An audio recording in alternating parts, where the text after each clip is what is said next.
Welcome to Blue Table Talk. I'm your host, Deborah Jones. And tonight we're going to be talking to a candidate who's running for county judge, Carolyn LeBlanc Guidry. But before we get to Miss Guidry, let's do a little housekeeping. As always, we talk about COVID. And you know that everyone should at least get their COVID shots. Um, Sooner or later, it will be mandated. So I would go ahead and get my COVID shot if I were you. You know, you get 2 shots, and then now the booster shots are out for those who have immune deficiency. But I'm understanding that sooner or later, like 2 days from now, that everybody will be ready to get their booster shot. So go ahead and get your booster shot if you've already had the two Moderna and Pfizer, and I think it's one Johnson. Go ahead and get your shots and be vaccinated. So from this COVID, the only way we can get rid of this COVID is for you to get vaccinated and for you to stay 6 feet apart and do everything that the CDC has guided us to do. So let's go ahead and do what we need to do. And if you feel as though you have COVID, there is a place on I-10 next to the car wash where you can get your infusion. And so you go over there, get infused, and then make sure that you're tested first before you get that infused, so you know that you do have COVID. So with that being said, and we're gonna go ahead to our guest. We're gonna go ahead and welcome Miss Guidry. Hello, Miss Guidry. How are you tonight? I'm great. How are you tonight, Deborah? I'm great. Thank you for joining the Blue Table Talk tonight. We're so excited to have you. Absolutely. I'm excited to be here tonight, all the way from Houston, Texas. Well, for what you're running for, you can't be living in Houston. Oh no. I have residence there. You know, sometimes grandmother duty calls you, so I'm in Houston today. Oh yeah, and Kathy just came on. Kathy Nelson just came on. We're gonna say hey to Kathy. I haven't seen you in a minute, Kathy. So how are you doing? So tonight, as we talk to Carol, she like I said, she's running for county judge. We're gonna talk to her about that. But before we talk to her, I want you as listeners to go ahead on your computer, if you haven't already done that, to pull up those amendments off and get those amendments in front of you, because we at the latter of the program we will talk about the amendments. But we're gonna see why Carolyn is running for what she's running for right now. So Karen, tell us a little bit about yourself. We know that you were county clerk for 16 years, but tell us a little bit more about yourself that people probably don't know. Well, it's not a whole lot. I don't think people know I've been around a long time. You know, I've always been a high energy person, Deborah. I've always been community involved. I just have a passion. I'm sorry, you hear my grandson back there. I just have a passion for people. And that's what prompted me to run for county clerk to begin with, as I was retiring from Southwestern Bell. At Southwestern Bell, my job was primarily dealing with equipment and batteries, and not so much the customer service aspect. But what I found out once I transitioned over to the county clerk's office, customer service is actually my passion. I love helping people. I love being supportive for people. You know, sometimes it's hard to get information, or it's hard for people to understand what it is they're supposed to do. So we should always have a network for people to be able to get the information that they need to get. Yeah, I know that county clerk position, it wasn't a piece of cake. No, it was a little bit more challenging than what I thought, and most of that was because of the election process. But it all worked out. It was a great job. It was a great fit for me. I enjoyed my 16 years, and now I would just like to contribute a little bit more. Like I always said, as county clerk, you know, my position was more customer service oriented, to make sure people's got what they needed, had the assistance that they needed, make sure all of our records were secure for the county dating back to the 1800s. But as a county judge, that will actually give me a vote to make things happen within our county. Right. So, Carolyn, what are the specific aspects of this judicial position that move you to apply for it? Okay, well, let me explain this here. A lot of people think that the county judge is judicial. It's less judicial than it is administrative. The county judge is actually the presiding officer of the commission's court. And as you know, the commissioners court is the branch that will set all the budgets for all the elected officials and all the departments for the county per se. The county judge also presides as, you okay? I had this drink and I was drinking this, and you always say go down the wrong pipe, but it just went down Yeah, crooked. and so I'm drinking orange juice. But the county judge also is a representative of many county administrative of functions. Their functions are more administrative than everything.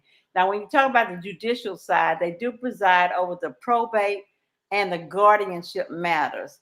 But what people need to understand, because a lot of people say, "Well, you're not an attorney." Well, I don't have to be an attorney because as long as it's an uncontested matter, I can preside over it.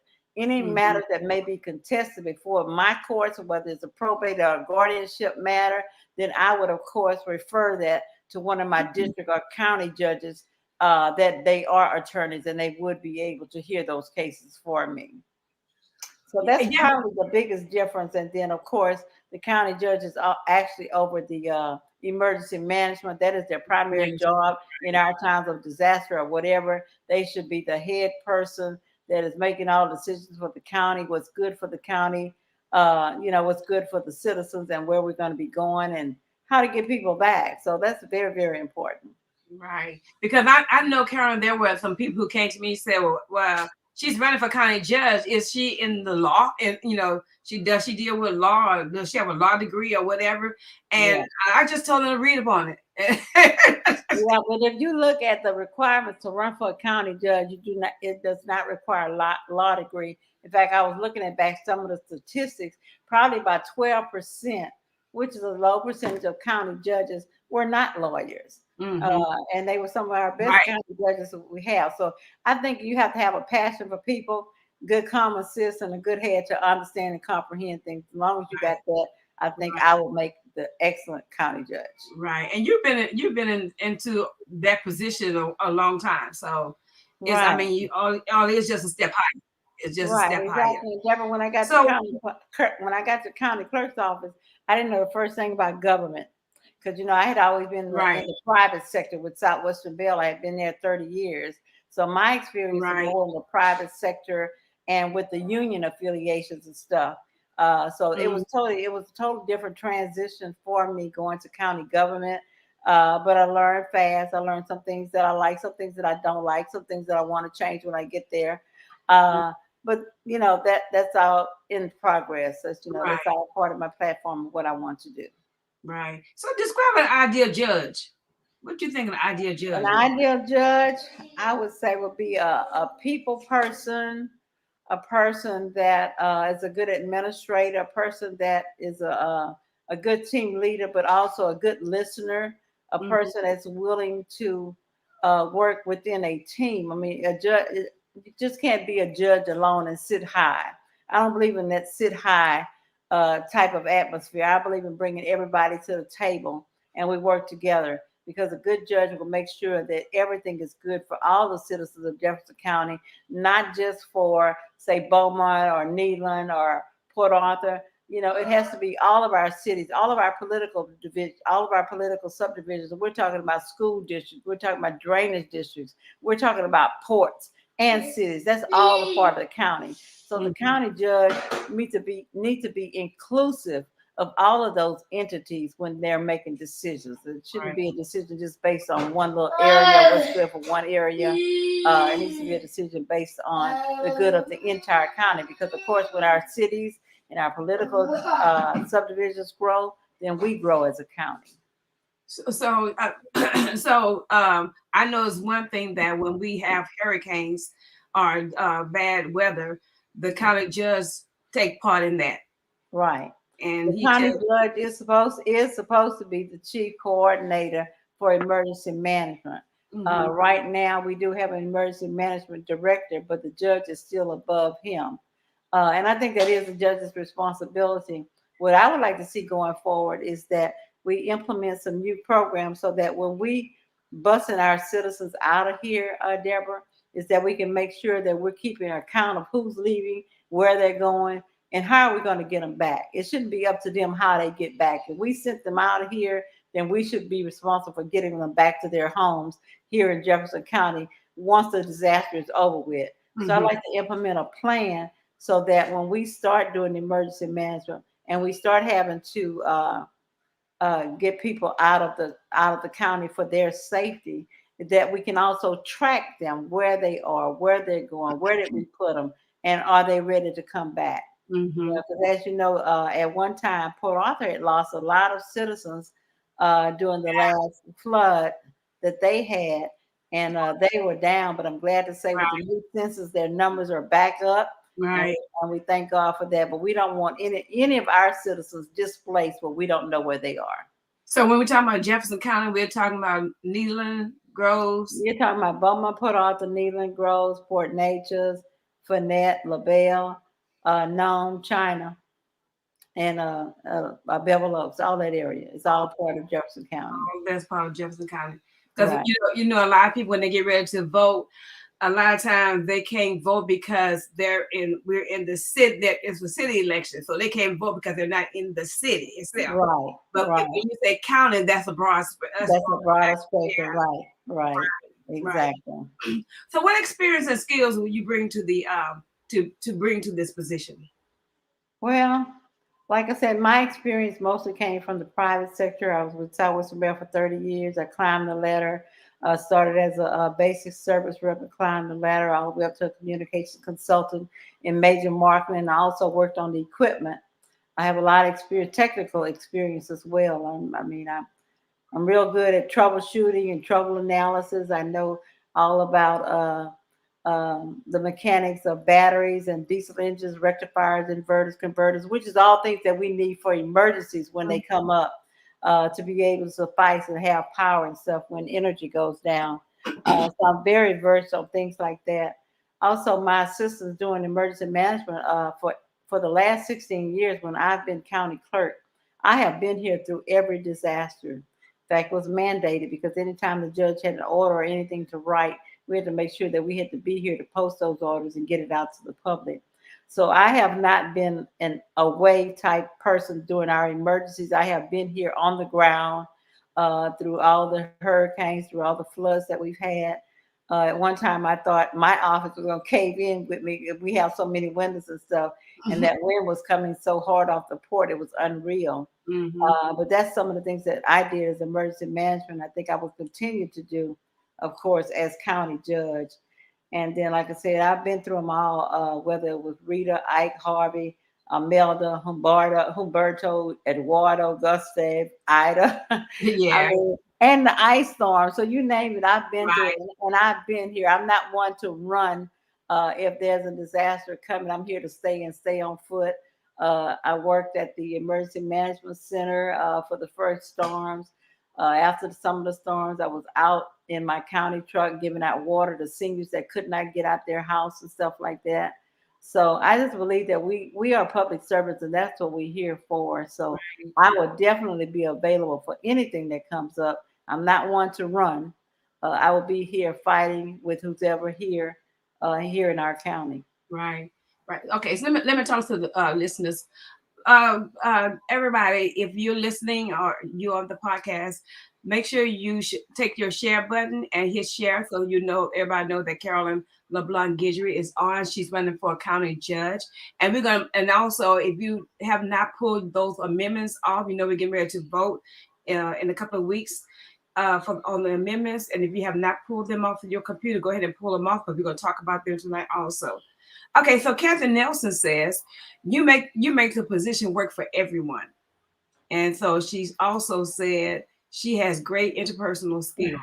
Thank you, Kathy. I appreciate that. Yeah, so I think to be an elected official, you have to possess those qualities because, I mean, you have to be able to serve all the people, not just a select few. And right, it's very important that you be able to co-mingle regardless of who they are, what they look like, with your public because that's what you're here for, service. right, right. And don't forget to ask questions, guys. And Ruth Landry says she shares, so I'm glad. Thank you for sharing, Ruth. Okay, so how do you set your goals and manage your time? Well, I set my goals by the needs of the people. It just depends. I try to keep my ear to the ground. That's why I try to be within the community. I try to stay very visible and accessible to all. I listen. I want to hear what the people have to say. And of course, I try to set my goals in according to what their needs are, if at all possible. And when I say that, of course, everything that I do is within the law, within the legislation and guidelines that I must follow as an elected official. But normally, that's what I try to do. It depends on what's important and what's crucial at that time. We've been through some challenging times. We've been through the electronic voting. We had to switch from punch cards to electronic voting. That wasn't the easiest task because people don't like change. Right. But it's all in presentation and how you present it to people for them to be accepting of the change. Mm, Same thing when I was in the county clerk's office, and all of a sudden it was okay for same sex to get married. They said, "What are you going to do?" Well, my position is always I'm going to follow the law. mm, I don't try to interject my personal feelings into anything that I do as far as my office goes, because I've taken an oath to uphold certain duties and to perform certain functions. So that will always be at the top of my list as far as what I'm going to do. Um, I just want the citizens to be more interactive once I get in office. What I would like to do, I would like to have a better relationship with my elected officials, as well as all the elected officials for the cities. Because, like I said, it's the cities, the political subdivisions that make the county work as a whole. So right. we all have to work together. And I think that's very, very, very important that we have those relationships. Right. So that's one of the things that I would work on. So I mean, you've been the county clerk for 16 years, so and there have been many changes in that office right. from working with the large book to just being computerized and like you said, punching the card to the computer system. How did you make those changes so successful? Well, we got to look at technology. We don't want to get left behind. We never want to get left behind. And my primary function, of course, as county clerk was the preservation of our county records. And when you think about it, back in the 1800s, I mean, we didn't have computers, and we didn't even have, just the dumb terminals like they started out with years ago. So everything was either handwritten or it was typewritten. And when they finally got the typewriter, and what I learned, they had some beautiful handwritings back in the day, back in the 1800s. And I don't know how those ladies or whoever did all the writing in the book, but they're almost like perfection. So we have to preserve those. They have such historical value. But I think it's very important that we preserve all our records and all our history. That was one of my main projects to be able to do that. And over the period of time that I was county clerk, I can actually say we've done probably over 10 million documents just in preservation. But that's just a drop in the bucket when you're talking about 1800 to about 1985. 1985 is when they really started getting the dumb terminals and start going on computers and stuff. So we had a lot of catching up to do. And the county clerk's office is still proceeding with that project. I'm glad. And at some point in time, hopefully, the citizens or anybody that would like to utilize our records will be able to go online and find anything that they want, rather Mhm. than have to go in the office and research books and maps and all that. So that's what we're working toward. And of course, elections, you have to change with the times. I just read the other day with all the new legislation and stuff come out. By 2026, they're going to mandate that you have a paper trail for your voting. So there's going to be some more changes that are going to be coming up for voting and stuff. Yeah. So you have to change as your legislation change, as time dictates. You just have to go with the flow, and I believe in doing that because that's progress. We don't want to stay behind time. Right. We don't want to still be on pencil and paper and everybody's moved forward except Jefferson County. Right. Right.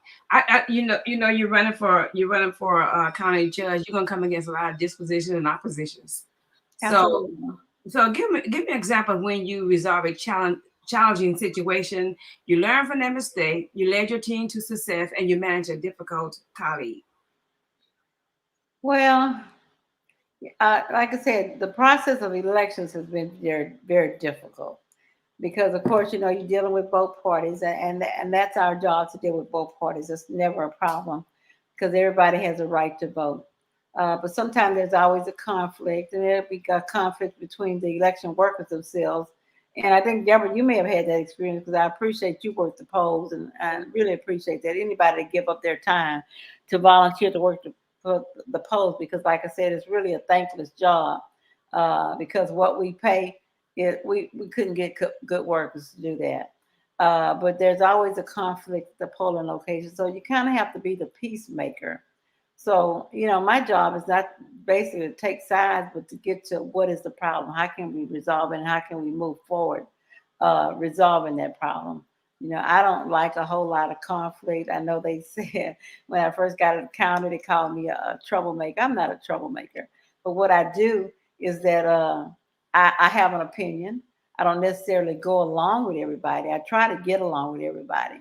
But that's not always a requirement. The requirement is that I do my job and I make sure that I am taking care of the taxpayers' dollars as it should be done. And that's what I signed up to do. So sometimes the decisions are hard. We have to make tough decisions. Uh, but that's all a part of the job. And if you're not willing to do that, then you shouldn't sign up for the job. Right.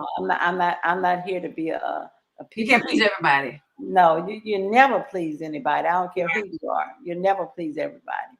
That's impossible to do unless God Himself come down here, and I'm waiting.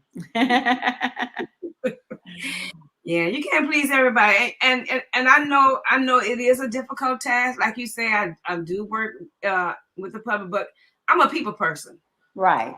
and I can go, I can roll with the worst, Yeah. Yeah. but you're just not going to just talk down to me. That Right. that's one thing you're not going to do. Right. But I'm going to do my job. Yeah. And I'm gonna do sometimes you have to turn people around because I know I've been in the grocery store and I might get a chicker and she's all grumpy and stuff. And first thing I'm gonna say, "Oh, you having a bad day today?" Just like that. What's the problem? And just try to get their mood to change their mood swing, especially when you're in customer service. I Mhm. mean, I believe everybody in customer service should greet everyone with a smile, be pleasant all the time. Because Right. my pet peeve has always been customer service. I am customer service driven Right. because I always say we can't always give them what we want, but we can always be pleasant in our delivery of what we do. And I believe that for any job. What were your favorite and least favorite aspects of your previous role? Well, you know what? Believe it or not, they were one and the same. They were, and you say, how is that possible? Uh, I loved elections. I Mhm. really did because it gave me an opportunity to meet people. It gave me an opportunity to make sure that everybody's vote was counted. It gave me an opportunity to make sure that no voter was ever disenfranchised. I went to any of the polling locations within Jefferson County. Gave me the opportunity to make sure that everything was accommodating for our voters because voting is such a special right and privilege. I just want everybody to share what I have experienced since I've been 18 years old. Uh, but the downside of that was always the political part of it. You got sides pulling against each other. There's always some kind of turmoil. You got legislatures that's making rules that they have no understanding of what they're doing because first of all, they probably never set foot in a polling location to know what's going on. Right. And then you try to educate people about the election process because a lot of people will say things like, uh, you're not counting my votes. Well, they didn't realize, even though I was the administrator of the election, I was not responsible for the tabulation of the election. I could not tell nobody what to tabulate, what not to tabulate. Once I got everything into that counting center that night, my job was done. And the tabulation is done by someone that's appointed by commissioner's court. So everybody have a different job. And a lot of times I think the biggest downfall of elections is people not having the right understanding of what all goes on behind the scenes and in front of the scenes and what we can and cannot do. Mhm. But elections is one of the safest things that you can do these days. All you got to do is get there and cast your ballot, you know, and it's one of the most precious things that we have. So, Yeah. like I said, it was my favorite. and it was my least favorite because I was conflicted about it. But Right. I really enjoyed doing elections because it afforded me the opportunity to meet so many people, so many different views, and that's always a good thing because you learn something from people with different views and stuff. Right. Yeah. So, Karen, what would you like to achieve during your first year as county judge? Okay. What do I want to achieve? I made me a little note here. Let me put my glasses back on. uh, oh, did I? Maybe I did make a note about that one. Uh, well, I want to achieve to make sure that all of our elections are safeguarded in the future with all these new legislations and stuff that's coming out. Want to make sure that all our elections are safeguarded and that our voters here in Jefferson County are not disenfranchised. I want to make sure that we have good relationships with all of our political subdivisions, whether it be the city, the school district, the drainage district, the port, whomever. We need to make sure that we have a good relationship. As you can see right now, the city and the county is having some conflict about some monies due behind the prisoners, the inmate of the prisoners for the city and stuff. We should not have to get to that point. You know, we're all adults. We all know what we signed up for.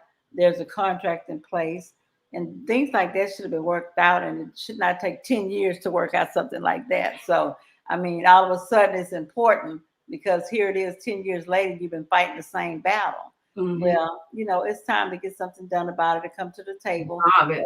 have an agreement, Mm-hmm. and go forward from that. So I think we have to have better relationships with our political subdivisions than what we have now. I think that's very, very important.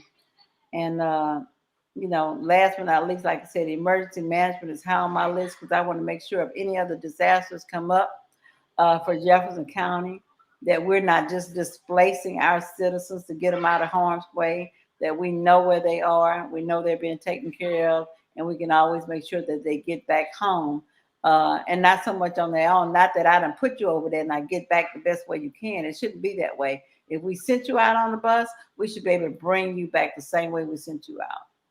Right. So those are some of the things that I think is on the priority list. Of course, there's always so many things. We have the corrosion going on. We have port projects going on that's going to affect us. We have a lot of dealings and stuff with the refineries. I want to take a real good look at the abatements. I want to abate the refineries that's coming here because it does bring us business and stuff, but it's not from what I can tell right now, it's not bringing us the job opportunities that it should be because from what I see and from what I gather, and even talking to the commissioners sitting there now, most of the hirees are not even within this county. So we need to do something about that. If we're going to give you tax breaks, we need to hold you to the fire that you're going to do that you say what you're going to do, and you're going to hire locally, hire within our county because we're the ones, we want our resources to stay here. I think that's very important.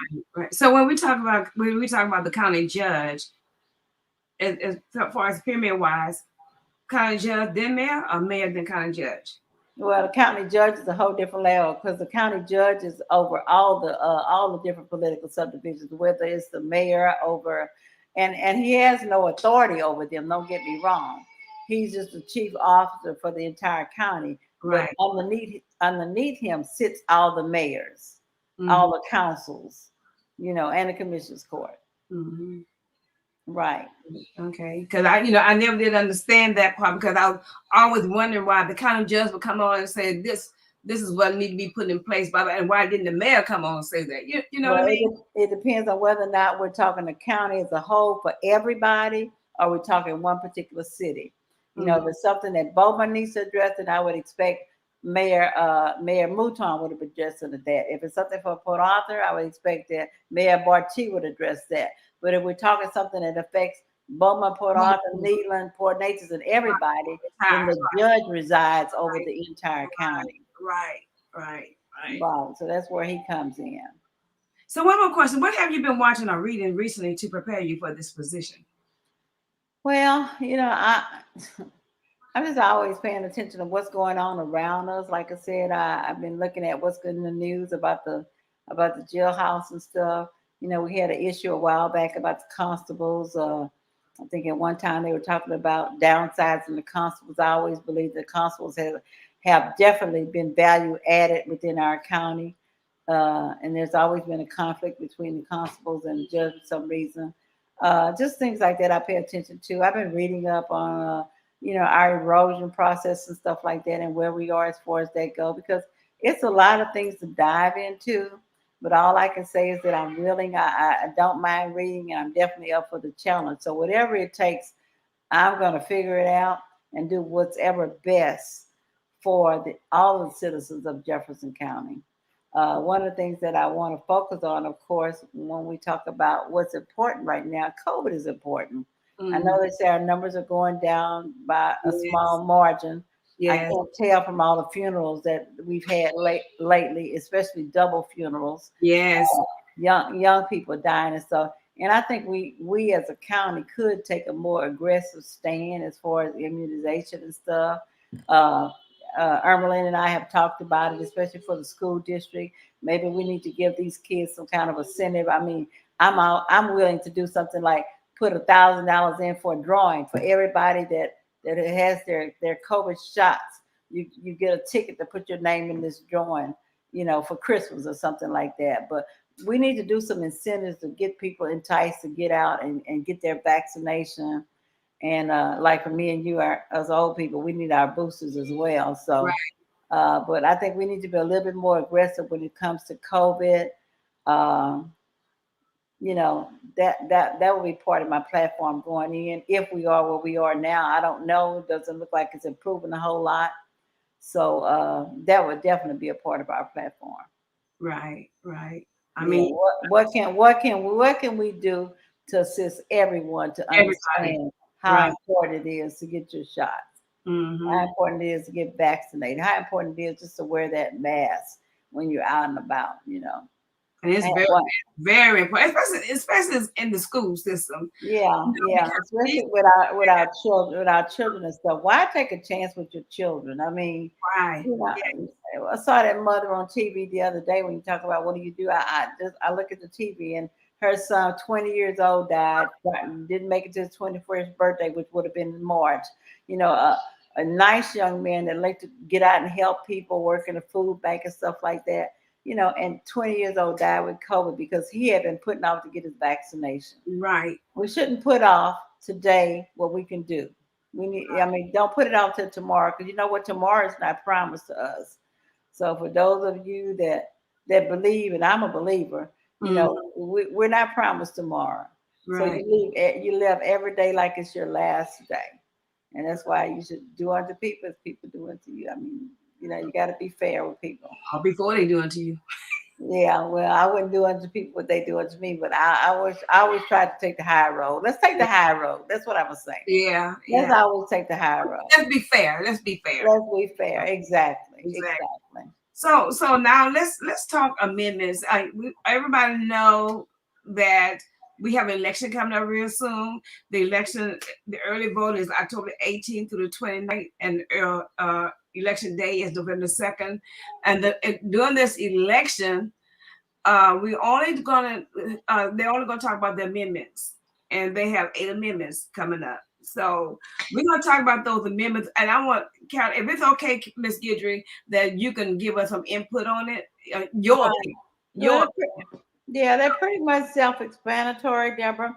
I went through them, and like the First Amendment has something to do with professional rodeo, whether or not they can sell raffles and things like that.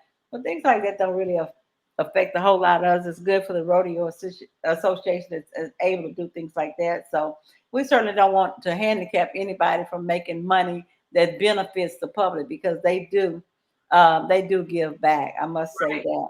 So right, I certainly wouldn't want to vote against something that's going to benefit them in the long run. So Proposition 1 is definitely a four. right. Uh-huh. And then Proposition 2, a lot of these propositions, and I'm not going to go through every one of them, but a lot of these propositions have to do with ad valorem taxes. And what they've done is they've decided that if someone is widowed, then that savings can be passed on to the spouse, which is good. Mm-hmm. Because a lot of times, Um, I guess the men were the breadwinners of the house, and then once the men die, the women may not have full access to everything that they had while they were living. So taxes can be a burden at some point in time or another. But the fact that they're willing to give them these tax breaks as well, I think is really, really good. Right. And that's what the majority of the amendments are talking about, ad valorem taxes and stuff. The only one I had a problem was with Proposition number 4. And Proposition number 4 wants to change the qualifications, for a judge, for a person to be able to run for a judge of a court of criminal appeals or a court of appeals or a district judge. And what it's saying basically is saying that if, for instance, you were an attorney and you were put on probation or your license was suspended for any length of time, you could not get on the ballot if that happened within 8 years.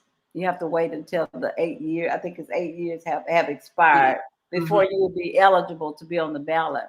Well, the reason I don't like that one very much because I found that most of the time all the sanctions have been discriminatory. They don't go after the big lawyers that's making all $1 million and stuff like that. Most of the time, the ones that's been on probation or license been suspended for a short period of time have been the minority attorneys and stuff. So this would definitely impact them from being on the ballot for 8 years. And I don't think that's fair because if you think about it, a person can go to jail to commit a felony, and once they leave jail and they're off paper, then they can vote. Mm-hmm. They're off paper. Once they're signed off by the governor's office that their probation, parole, and everything have been fulfilled, then it's a done deal and they can vote. Well, what's the difference with these attorneys if they were suspended at one time, but they have gained their license back because they have paid their dues for whatever they had to do? Then what should prevent them in the future from running for an office? It's not a criminal. Most of the time, it's not a criminal offense. If it was, they'd be in jail or they'd be on Right. probation for something. So Proposition 4 is the only one that I personally will be voting against because I think it's a little bit discriminatory, and I just can't go along with that. I can't go along holding somebody back 8 years to run for an office if they're entitled and they paid their dues to society for whatever offense they might have done. So And you then said, go ahead. Go ahead. I'm sorry. no, that's all I was gonna say about that one. Okay. And then the rest of them, like I said, are just about judicial conduct and how they address complaints and stuff. I mean, they need to have an authority where they address the judicial complaints for attorneys or whatever. Like I said, most of them dealing with ad valorem taxes are people that's been in the military service, giving them just some additional ways that their taxes will be frozen and stuff. So I think all the rest of them are good. I'm gonna personally I'm gonna be voting for all the amendments and against amendment number 4. So you're saying on the amendment proposition number 6, it says the constitutional amendment establishes a right for residents of a certain facility to designate an essential caregiver for in-person visitation. You Right, saying right. that? Yeah, because right now, especially with this COVID, a lot of people haven't been able to enter these Right. facilities Right. at all. So at least if you designated somebody, you'll have somebody that would. I think that's a good thing. Right. I was surprised to see that one in there that they would address that, but they probably had a lot of complaints about that because look at all the people during COVID that died alone, Deborah. Right. Yeah, Right. yeah, it's I sad. just I just heard on the news, and correct me if I'm wrong, that the inmates, they haven't had any visitation over there because No, of COVID. But right. now they're getting ready to Yeah. start. Yeah, they're getting ready to start the visitation because the COVID is now down. Okay. So they're getting ready to let the visitors come to see them now. Yeah, it's now. Mm. But you have to worry about that. They had all this COVID and stuff, and they weren't having visitors. So I mean, but I know a lot. a lot of the workforce contracted COVID and stuff. So it's like, what is the answer? The answer is get vaccinated, wear your mask. That's the answer. Get vaccinated. That's your answer right there. Yeah. Until Get the back, time gets better. yeah, get vaccinated and wear your mask, please. Right. It's really not a burden. Mm-mm. It really isn't. It's I really mean, not. I done got used to it because you know what this in fact right now this is the first time I probably put on lipstick probably in about 5, 6 months. right? Yeah. Yeah, because Yeah. I love wearing my lipstick, but see, we have to have that mask on. Nobody can see your Yeah. lipstick, but when I, I take it I'm off before I eat, yeah. I put my lipstick on. I'm sure all of my tooth probably done dried out by now. It's been so long. It's been almost 2 years since I put Right. on it. So I mean, I've gotten used to it. You know what? They're comfortable. I just have to watch what kind of masks. I found that like the blue ones or the N95s are the best one. Those cloth ones, sometimes I can't breathe. So just Right. get what's comfortable for you. I know everybody want to look cute and stuff like that, but get what's comfortable for your respiratory system and let's work with that. That's Right. what's important. Yeah. Right. I ain't worried about looking cute. I'm worried about living. Well, some people looking cute. They got all the rhinestones, and I mean they're cute. They got some beautiful masks out Yeah, there. I mean, you can make it pretty. Oh yeah, you can make them real pretty. Now I know you guys want to ask Carolyn some questions, so come on with the questions, guys. Okay, Miss Gidry, Mhm. What are your hallmarks of a strong team?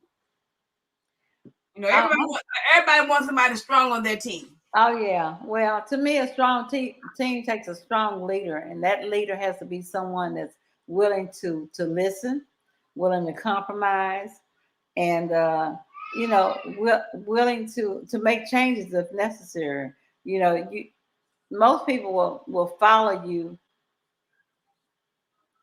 I wouldn't want to follow a bully. Let me put it that way. So if I'm going to have a strong leader, I want somebody that's going to lead me, guide me, teach me, not necessarily just be a dictator to me. Right, So I think right, that's very, very important. And the same token by the team members, they have to be willing. They have to have a mindset that they want to learn, they want to be a part of the team, they're willing to listen, and they want to contribute.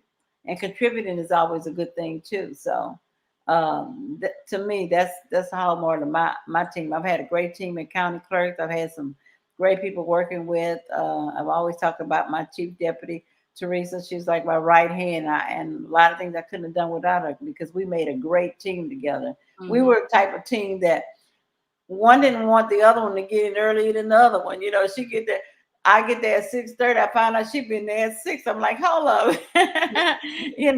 So we really worked well together. So I think that's very important. And to have respect for one another. I think if the team and the members have mutual respect for one another, that also helps the mesh to work very, very well. Right, right. Yes. So, what are your main concerns of this position as being a county judge? Well, I have one concern. My main concern is I know that I'm an out attorney. And for probate and guardianship cases that are contested, if they're contested, then that has to be heard by an attorney or a judge of record, a judge with an attorney's license. Let me rephrase that. Mm-hmm. But that's not a problem because we have plenty of judges in the courthouse that can pitch in. We have family court, we have civil court, we have county court at law. So we have plenty of judges that don't have full dockets that can always pitch in and help as far as that workload goes. So we would just be sharing some things. But I still want to be a part of it and oversee it as best as I can. I just can't sign off on it because, like I said, I'm not an attorney. I don't want to be sent to jail because they say I'm practicing law. I would never do that. Uh, so that was one of my concerns when I first read about it. But as I found out how the other county judges did it that did not have law degrees, it worked very well. Yeah. And of course, I do plan to have an attorney on my team. So I think that's very, very important. Of course. Of course, of course, of course. So I Of think that's very, very important. Yes, it is. So when is this election that we are facing? that you have? Well, right now, I just saw some numbers come out for redistricting, so they're not through redistricting. Looks like they done split up our congressional district and stuff, not in our favor, of course. And we're waiting on the state reps and lines and stuff to be drawn. But if the redistricting is completed, I guess by November, then the primary will be March, the first Tuesday in March. I think it's like March 3rd or something like that. And then, of course, it will follow with the general election in November, unless there's a runoff. I don't think there's going to be a runoff, but never know. You never If know. there's a runoff, that runoff will be sometime in June. Hmm.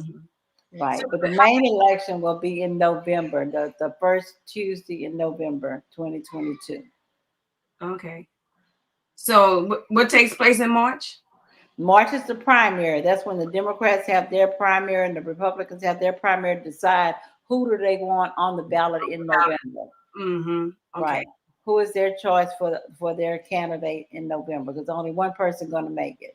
Right. So I don't know of any contested races at this time. We have to just kind of wait and see because the filing deadline is not until December or something. So they have until November through December to file to be a place on the ballot. So we haven't even filed yet. Right now, what we're just saying is that my intentions is to run, but I Mm-hmm. have not filed to be on the ballot because that filing period has not opened up. But I will be filing on the first day that I can file. I'll be glad to get down there and pay my filing fee, and I will have an announcement at that point in time. So do they tell you guys when y'all could file or what? Yes, it's said by the Secretary of State, and I've been looking on their website, but I hadn't found the date yet. So the calendar for the March primary has not come out yet because they just working on the calendar for this November election. So once this election is complete, then all that will get posted for the next election. For the next election. Okay. Right, and that will be on the They have to get one election out the way first before they do right, something. pretty much. So that will be on the Secretary of State's website. They dictate those dates. Right, right. Well, Yeah. I mean, everybody's excited about you running for county judge, and I guess they thought you were just gonna retire and just Yeah. relax. Well, actually, Deborah, I'm very excited. And when I first decided to retire, I was having some health problems, but God is good. You know, He'll bring you through things you never thought you could go through. And Yeah. I'm just blessed to have my health back now. I feel great. I found out after sitting home for a couple of months, retiring is not for me. I have to be busy. I have to be doing something. I have to be out there in the public. Hmm. Uh, I have to be able to be vocal. And he just put it on my heart, and I'm like, well, why not? So Good. and I said when I retired in February 2021, when I retired last year, and the newspaper asked me, I did tell them this. I say, far as I'm concerned, this is just a pause because I don't know what God has in store for me because I just felt like He wasn't through with me yet. Hmm. So, I'm going to go with the flow. I think He has bigger plans for me. He has bigger plans for Jefferson County. It's Hmm. not about me, it's about our county and it's about our citizens and what we can do for them. So I think He has bigger plans for this county, and I would like to be a part of that. And I must say, no one else has said it to you that you look marvelous. Oh, thank you. I feel great too. And thank you. Look, I got to thank you for part of that too, because you're making me work out 3 times a week. And that's a good thing. It is a good thing. I That's a feel good so thing. much. I feel so much better. You know what? You need to have a podcast and tell everybody about exercising and getting your walk Ex- on, and like, it really does help. yeah, it really Yeah, does. It yeah. really, I really does. didn't know. I was talking about going to the gym, but this is way better than going to the gym. This is something that I can actually do, Like, mhm. and I'm enjoying it, and I thank you for that. Great, great. I know you just finished up with your first fundraiser. Yes, yes. Yeah, Big, and big it was a success. success. It was a Big, success. big success. In fact, they already asking, when can we get some more turkey legs? They said those turkey legs were so good. So we're gonna plan another one. Look like this month already. I mean, sometime this month, from what I'm being told from my team, that they're ready. I'm like, well, hey, let's do it. Yeah, you Yeah, have a great team. I know it don't, money don't vote, but it takes money to get the word out and to get the message out and Yeah, get the people out. And unfortunately, that's the only part that I really don't like about campaigning is the raising of money and stuff. But right. it's a necessity. I'm finding out. It is because you got to buy signs, you got to buy this, you got to pay for that. You Yeah, know, everything, yeah. everything. Right. And Yeah, instead of coming out your pocket, yeah, you've already done a fundraiser for it. right, right. And I see you got my website scrolling across your Right. Give me. screen there. I Yeah. wish everybody would go to my website and learn a little bit about me or contact me if you have any questions or if you want to volunteer. I would love it, when we really get kicked off here pretty soon. Yeah, because I've been having some people calling me that how can I get on calendar get your mailing list or how can I help out? And so this is what you look for, info. So Mm. And that's what's been so phenomenal is the people that's contacted me. And I thought I was excited about running, but I got people I think more excited than me. I'm like, all right. I have a whole entourage of little cheerleaders out there, and I love it. Absolutely love it. Cheryl Chambers says, continue blessings to you on this journey. Thank you, Cheryl. Yeah, yeah. Thank But you. Thank well, you. you know, Keep me in y'all prayers. yeah, like I said, you know, it takes a village. Absolutely. So, you know, to do whatever you want to do. And if everybody put in whatever they, you know, their thoughts, their money, and you know, because like we said, money helps. Money Yeah. takes care of everything. Yeah. And we all can get together and become one, and then we can push this on, you And know. we can do it, Deborah, because we have the votes here in Jefferson County. We could do it. We Yeah. can do it. And also, of course, on the same slate, we're going to be electing our governor. So we're Right. not quite sure who that's going to be. I understand that Beto is thinking about running. I Yeah, he was on certainly hope so. right. I think if we could change things starting at the top, that will certainly help us down here at the bottom as well, So we need to be considering that as well and make sure that everybody that's eligible to vote or they can sign up to vote that's not registered to vote get registered so that Right. they can vote so that we can push our agenda through. We saw what Atlanta could do. I know we could do I just know as that's good. right. I know we can do just as good or better. I know we can I top them know that's all. right. Lillian, Absolutely. Lillian Yeah. Brown says, yes, we need you. Oh, thank you, Lillian. So with all you guys, you know, with these I need you and continue blessings, stuff like that, we all get together and spread the word. Yeah. Then it could Yeah. get out and then hey, we can get this thing going. And because I thought that this is my opinion, I thought that Jeff Brandon was not going to run again. No, he I, no. I thought he wasn't, but now Well, I he's know. been saying that for the last two terms, but I mean, Yeah. yeah. But Hey, the it's okay. last, It's good. yeah, and the last time we barely lost that race with Nick Lampson in the race. He lost about 700 something votes, and that was very, very unfortunate. I Right. think Nick would have been an excellent candidate as well. And I know everybody remember when Jeff Brannick originally ran, he ran as a Democrat, and then midstream he changed to a Republican. And I don't have a problem with anybody changing to Republicans because it takes all of us in order to keep things running, keep things working within our county, within our state. But I'm not going to badmouth anybody because of their choice in their Right. party. And Exactly. I don't want anybody bad mouthing me because of my choice in my Exactly. party. I mean, Exactly. everybody has a right to their opinion. Right. That's the whole thing. Everybody has a right to their opinion. So, Kathy Wingate said, can they register to vote online? no, unfortunately, we don't have voter registration online. Even if you do, you have to mail it in. That's something that the state of Texas does not have at this time. Didn't they used to have that? No, we've never had voter registration online. We never had online voting. Okay. Not Yeah. can they? Oh, okay. Yeah, Okay. I think they can go and download the application, The but you still application. have to sign it. And then you have to mail in, right? You still have to sign it and send it in. Yes. Uh-huh. Okay. Yeah. Okay. To my knowledge, now I haven't read all the new laws, but I hadn't seen that one change. Right. So Yeah. okay, with this amendment thing going on, do they have mail-in voting for that? Yes, they do. All Okay. you have to do is call the county clerk's office at 835 8460 8460. What time And you forgot? huh? I forgot to say quickly. I've been gone too long. 835 What time you forgot it? I have. You should know it. Is it 8460? Is that right? It's 835 something. Yeah. I know it's 835. Okay, well, 835 8475. I know that'll That number one. put you in Yeah. there. Yeah. And request application for mail ballot. But now remember, the annual applications start all over in January, but you can't send your application in before January the 1st. But you can send it anytime after January 1st, and then that mail ballot application will be good for the entire year of 2022 for all elections. But they can't get it before January the 1st. So when do they send out the next registration voters registration card? Voter registration card should go out in the month of this month. This is our budget year, so it should go October, November. It should go November.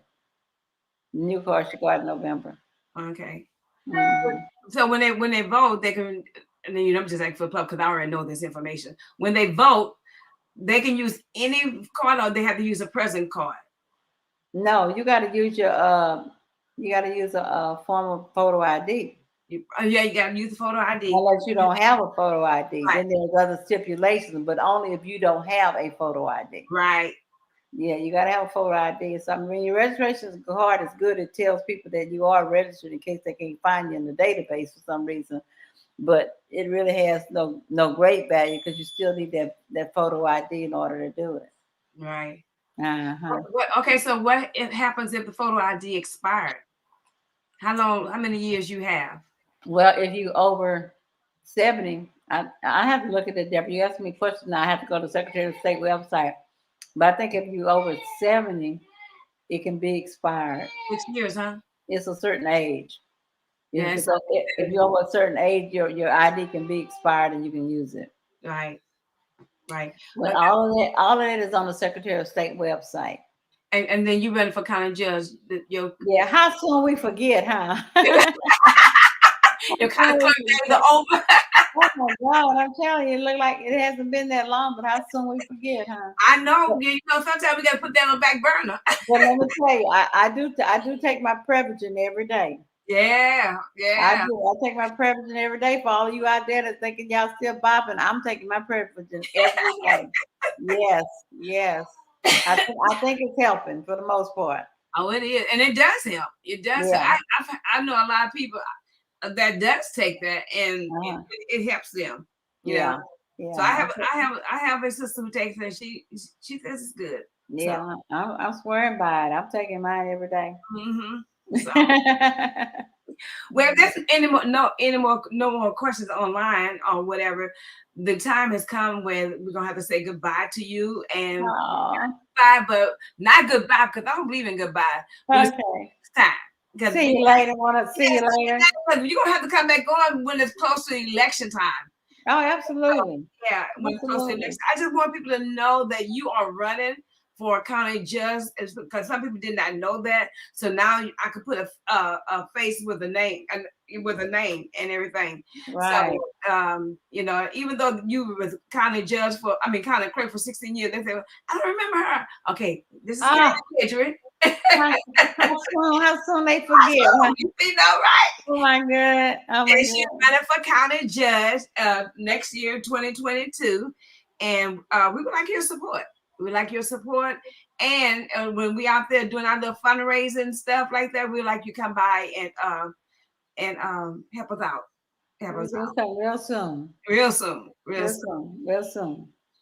Anything you like to leave with our public? No, I just hope that everybody get out. Make sure you vote. I always say voting is so important. It's been my pet peeve the whole time I've been in office, to make sure that nobody's disenfranchised. I mean, that is our weapon.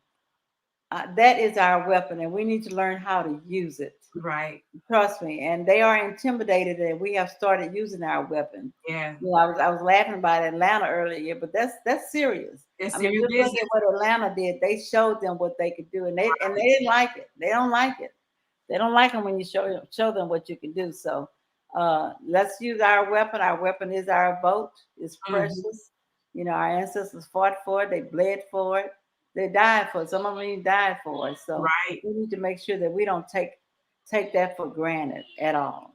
So I hope to see you all on my campaign trail. I hope you all signed up with me. Come out. We can have some fun while we're campaigning. Right. It's not all work. It's fun too, huh, Deborah? Right. We have a good time. We have a good We had time a out good there. time. We had a great time. That's what it's all about. Just camaraderie. We just want some good old camaraderie. So Right. hope to see Right. you all on the campaign trail. Thank you, Deborah, so much for having me Oh, tonight. thank you for accepting. Yes. And Remember, I will guys, early voting is October 18th through the 29th. Election day is November 2nd. We're voting on the amendments, the propositions that Ms. Gidge was talking about earlier. And so we need you out there voting. You know, so there's no one else running for anything right now. We're voting on these propositions. So come out and vote. We need you. Okay. Thank you. If I can help somebody as I pass along this way, then I know that my living is not in vain. God bless you. And God keep is my prayer. Smooches. Bye, everybody. Bye, girl. Bye.